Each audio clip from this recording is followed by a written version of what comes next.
मुर्शिदाबाद, मालदा, दिनाजपुर, बंगाल के 3 जिले आज वक्त तक के हवाले हैं। रेल स्टेशन जलाया गया।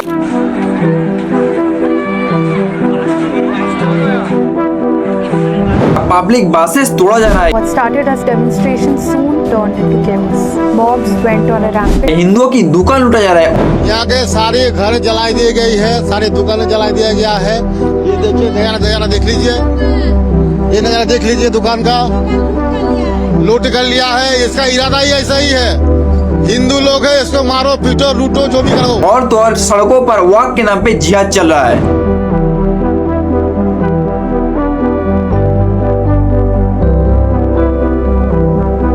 बंगाल पुलिस हाथों में चूड़ियां पहने बैठे हैं।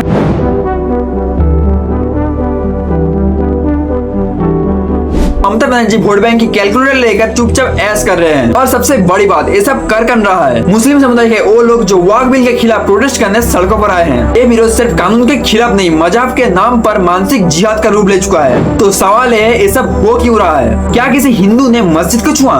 क्या किसी मुस्लिम की प्रॉपर्टी छीन ली गई? नहीं, ये सब इसीलिए हो रहा है क्योंकि वक्फ अमेंडमेंट बिल आया है।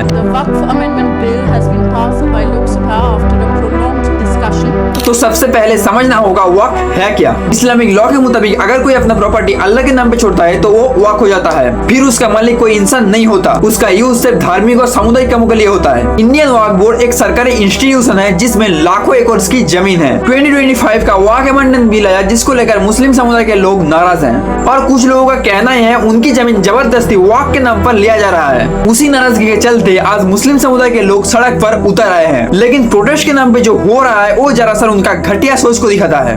প্রচুর অত্যাচার, মানে এত অত্যাচার থামায় না। বাড়ি ঘর সব পুড়িয়ে দিচ্ছে, আগুন লেগে দিচ্ছে, একটু ই করছে আর শক্তিশালী দেখা দিচ্ছে, ওরা একটু মারধর করে কাটে ফেল দিচ্ছে। পুলিশ প্রশাসন আসছে, মাঝে মধ্যে সে পালিয়ে যাচ্ছে। পুলিশ এসে সবাইকে তাড়িয়ে দিচ্ছে, আগুন লাগিয়ে দিয়েছে, কিছুই নাই বাড়ি।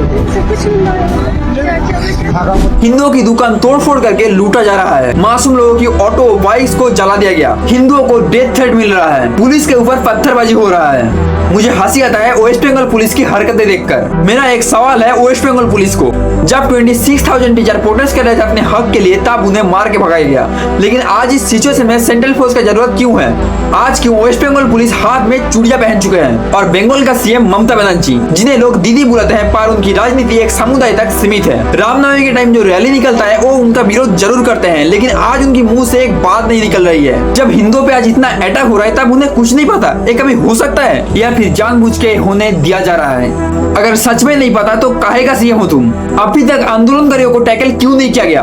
ममता दीदी से मेरा सवाल है कि आप सच में एक सीएम है या फिर एक रिलीजियस वोट बैंक का मैनेजर? अब आते हैं हमारे न्यूट्रल जर्नलिस्ट रवीश कुमार पर। जब मणिपुर में वायलेंस हुआ तब उस पे 20 से भी ज्यादा वीडियोस आया, जो सही है। अगर कहीं पे गलत हो रहा है उस पे बात करना सही है। आज वेस्ट बंगाल में इतना कुछ हो रहा है, इतना वायलेंस फैल चुका है, हिंदुओं पे हमला हो रहा है, आज उनकी मुंह से एक बात क्यों नहीं निकल रही है? ऐसे सिलेक्टिव आउटरीच क्यों? रिसेंटली जो वीडियो आया उसमें भी बीजेपी को घसीटा गया।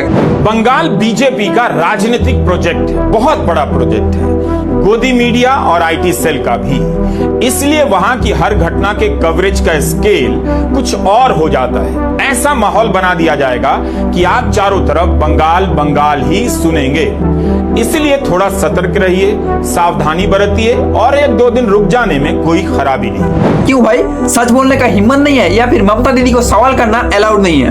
इन जैसे न्यूट्रल जर्नलिस्ट कहते हैं मीडिया बिक चुका है। सच में यार, हिपोक्रेसी का कोई सीमा होना चाहिए। जब देश का कानून सबके लिए बराबर हो तो प्रोटेस्ट भी सबको बराबर तरीके से करना चाहिए। अगर आपको किसी कानून से प्रॉब्लम है तो प्रोटेस्ट करिए, लेकिन उसका एक तरीका होना चाहिए।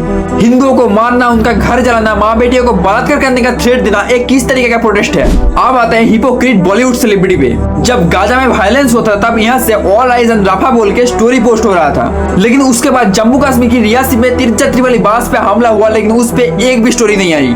आज वेस्ट बंगाल में इतना वायलेंस हो रहा है लेकिन उनकी मुंह से एक बात नहीं निकली, एक स्टोरी नहीं आई। सच में हिपोक्रेसी का कोई सीमा होना चाहिए। अगर आप इस वीडियो को एंड तक देख रहे हो तो सच में आपको थैंक यू।